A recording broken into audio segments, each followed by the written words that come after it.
This is quite a common and quick fix for a pair of KRK V8 speakers. They have 3 power transistors in there. They've got 2 for the woofer and 1 for the tweeter. These very commonly blow. They're LM3668s.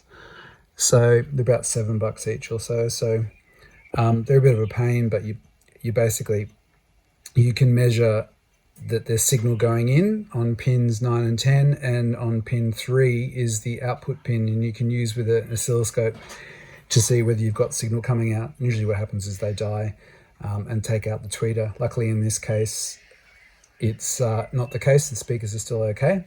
So I swapped out both of those. One of them was gone in the woofer stage and the tweeter one as well. So because they're running in series, it means you get no signal out at all, because 2 of them together work to power the woofer, and obviously the other one powers the tweeter. So this makes up a 150 watt power system together, all of these. So this is a bi-amp system. It looks complex, but really it's just power supply comes in. You've got filter circuit, EQ switches for high pass, high frequency tilt and so forth as well. A good thing to note on those switches, because it was faulty as well, I couldn't get the right type of switch, but the switch type for the high frequency 1 dB boost and cut is actually an on switch. It's not an on-off-on. So it's a DPDD DT, so dual pole, dual terminal, but it's an on switch. So don't just replace it with an on-off-on, because it won't work. And the Trimpots often go as well. The one that handles the sensitivity of the main boost gain for the system is 25 K ohm, and the other one is a 500 ohm Trimpot, and they're BOURNS ones. So I'll put the link down below. But yeah, this is quite a straightforward fix, because I've had to fix these speakers before. They're great sounding speakers. They have Kevlar woofers and Kevlar and soft dome tweeters.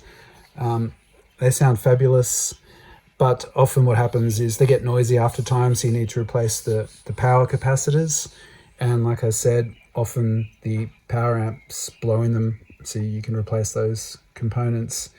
That's about all that goes wrong with them, really. The switch, I've just wired in a on switch, which I'll put a link to as well.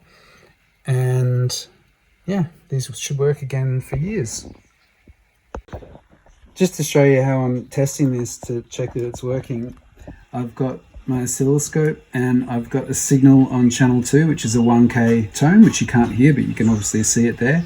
And on my first channel, I'm actually just going to test the circuit. So if I test the input pin, you'll see now I have signal, no signal, signal. And if I go to the output stage where the speaker is, which is here, this is the positive of the tweeter. If I put that on, you'll see I have signal, no signal, signal. So the tweeter's working. When I come to the woofer, that's this pin here. I've marked everything so I can always tell, but this is the woofer. So when I make contact with that, it should have a much bigger signal for the woofer.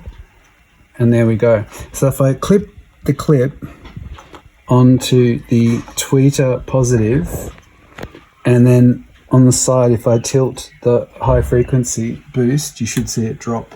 So there's 1 dB boost, 1 dB cut.